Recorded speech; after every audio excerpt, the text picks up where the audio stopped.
As President Donald Trump's authoritarian occupation of US cities intensifies, new details out of Chicago illustrate the horrors that federal agents are inflicting on citizens and even children. On September 30th, federal agents conducted a pre-dawn raid on an apartment complex where they arrested 37 people. Agents claim that the building was tied to activity by Tren de Aragua and made arrests based on what they claim was drug trafficking and weapons offenses and or immigration violations. But witnesses describe a different situation. Several South Shore residents reported witnessing federal immigration agents forcibly removing unclothed children from apartments during the pre-dawn raid in Chicago. Eyewitnesses said there were hundreds of agents outside this building during and after the raid.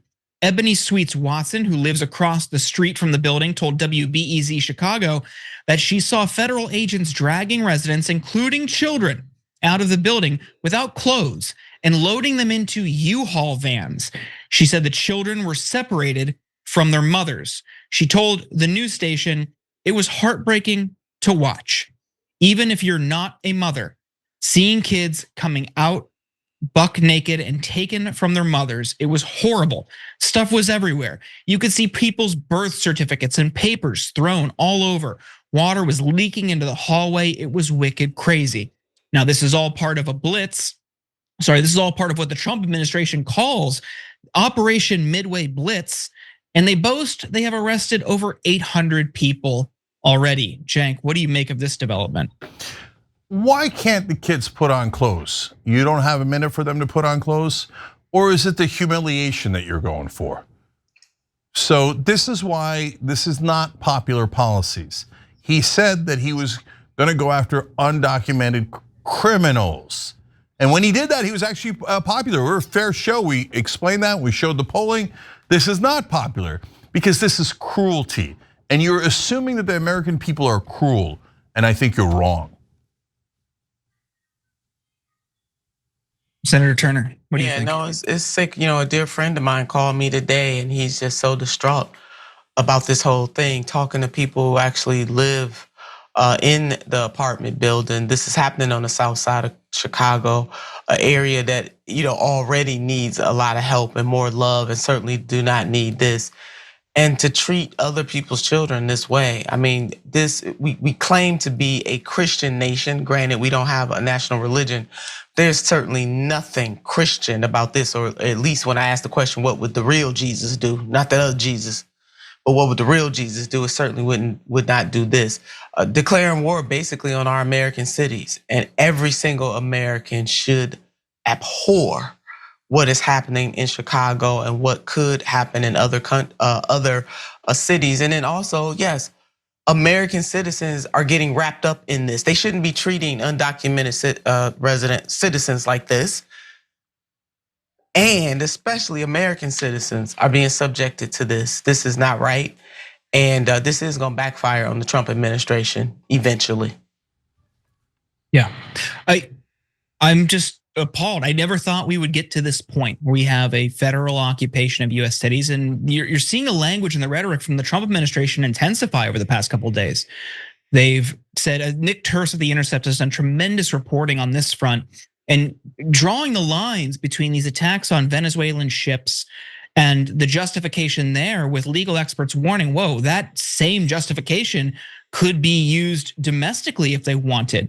And what they're saying is, because this Tren de Aragua and all these Venezuelan boats, while reporting shows it's very likely just fishing boats and you're killing civilians, they're saying they're a designated terrorist organization, or DTO, and that's a loose legal framework without a clear definition. And then they're saying they're engaged in non-international armed conflict, whatever that means. And they're saying that while simultaneously starting to describe people based on interests or viewpoints or associations here as terrorists, domestic terrorists. It's not a hard jump or a big jump to go from there to here and using lethal force here. We've already seen the Trump administration during 2020 say and celebrate the killing of protesters in Portland as terrorists. And Trump himself is specifically celebrating the killing of one person by a federal agent. And with this call for military occupation of these cities, describing them as war zones, saying he wants to use cities as military training grounds, God forbid that happen here. I mean, we don't know. I hope I'm wrong, but I don't feel like I am. And then you have the Posse Comitatus Act from the 1800s.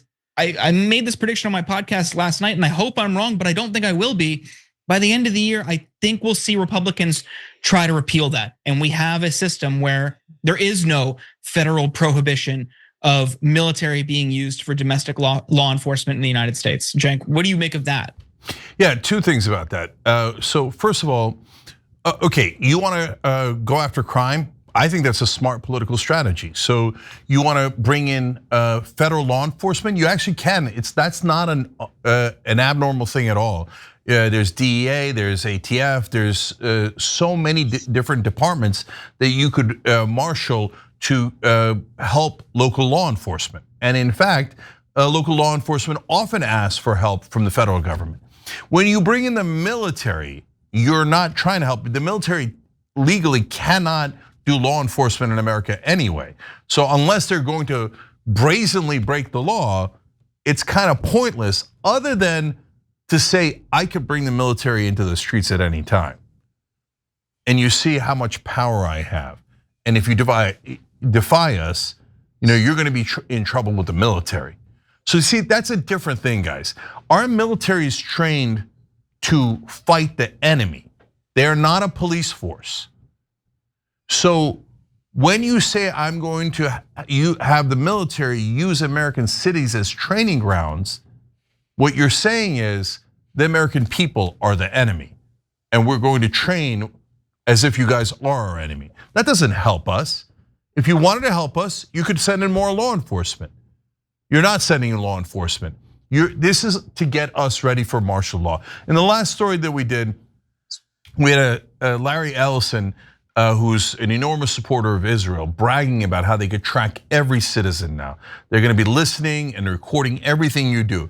There's different companies like Palantir that are already working with the Israeli government, and they're tracking facial recognition software of all the people in Gaza. So now soon that's going to come here, and they're bragging about it. Now you're gonna have the tyrannical government, or big government, that could be tyrannical. I remember the right wing warning us about that at some point, saying we're gonna track all of you, we're gonna bring the military into the cities, we're gonna do needless cruelty that has nothing to do with the task at hand, and now we're also beginning to detain American citizens. Nah, that's a disaster in the making, and we're in the middle of that disaster now. Last words? It's just gonna take a mass uprising of the American people from all political spectrums to say that we're not gonna accept this. And Cenk, your point about, going after the worst of the worst, Americans are gonna support that. But most Americans are not supporting this. They don't like to see this. They don't like to know that this is happening. And if the American people are truly, truly outraged by this, then we're gonna have to put aside political ideology for humanity. Yeah, look, the only encouraging thing is that the polls are dead set against this. Tons of independent podcasters like Joe Rogan have spoken out on this. And he said, we didn't vote for this. We voted for you to get the criminals. We didn't vote for you to go and terrorize people in the middle of the country. So, that's right. So the American people are not fond of this. And so Trump's hurt on the economy. His poll numbers on this are terrible. I hope that he at least sees that and turns around. I'm not holding my breath. He seems very gung-ho about this, but I'm not interested in becoming a third world country where we're all bowing down to the military who treats us citizens as the enemy. That's right. I don't know, Cenk or Jordan, I know we got to wrap, but the midterms, any predictions there for actions like these and others? Yeah, I got it at too early to tell. So, and the reason for that is, like I said, economy, he's down, immigration, he's down. On the economy, he's way more hurt than people realize. Like the American people, the prices have not gone down at all. You could lie to them all you want. When they go to buy something, they see the prices and they don't have enough money for it.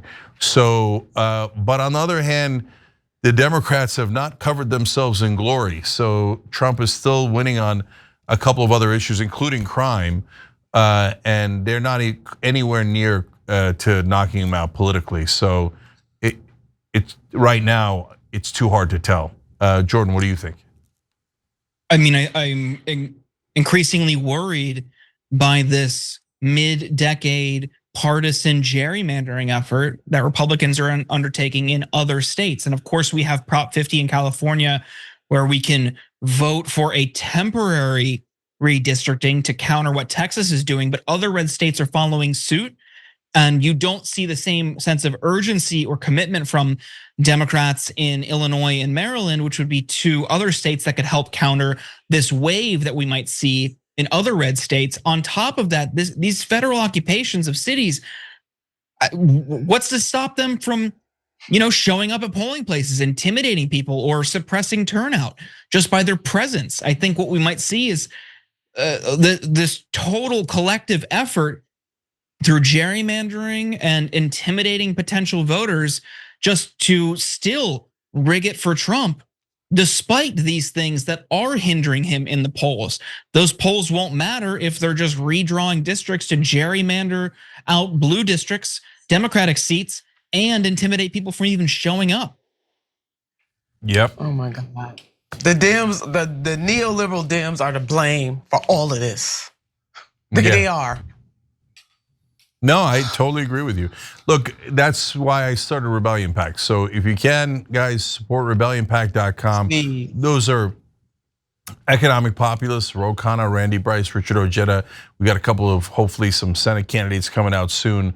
So if we can show that you could win being a true Democrat, someone who's actually going to fight for the average American and be populist, then the Democratic Party has a fighter's chance. But if they keep going in the direction of we're slightly less corrupt than the Republicans, it's not going to end well. Yeah, agreed. Working class people, this duopoly is corrupt. Yeah. Working class people have no party. Yeah, really. We've got just to a matter of, yeah. Yeah, no, we got to recapture the Democratic Party. That's what we have to do, 100%. And Rebellion is the way to do that. And also the 2028 Democratic primary. That's yes, and any candidate running for president who has not called this a genocide or minimally ethnic cleansing is not going to be fit to be a nominee on the Democratic side. Period. I mean, if 92% of your voters already think it, you're right. Basically saying if you don't say it, you're saying I'm preferring my donors, and it's very, very obvious. I prefer to get money from the Israeli lobby than serve my voters. And then you wonder what's wrong with the party. That's what's wrong with the party. That part, yeah. Absolutely. Feckless Democrats, and good Lord, these Republicans. Totally. All right. I sigh deeply. It's all right. We're gonna fight back. We're gonna win in 28, and we're gonna fix the country. If we don't, then things are gonna get real bad. So 28 is by far the most important election of your lifetime. I hate that they cried wolf on all of the other elections, because 28 is the mother of all battles. If we don't win that one, oh boy, both the primary and the general election.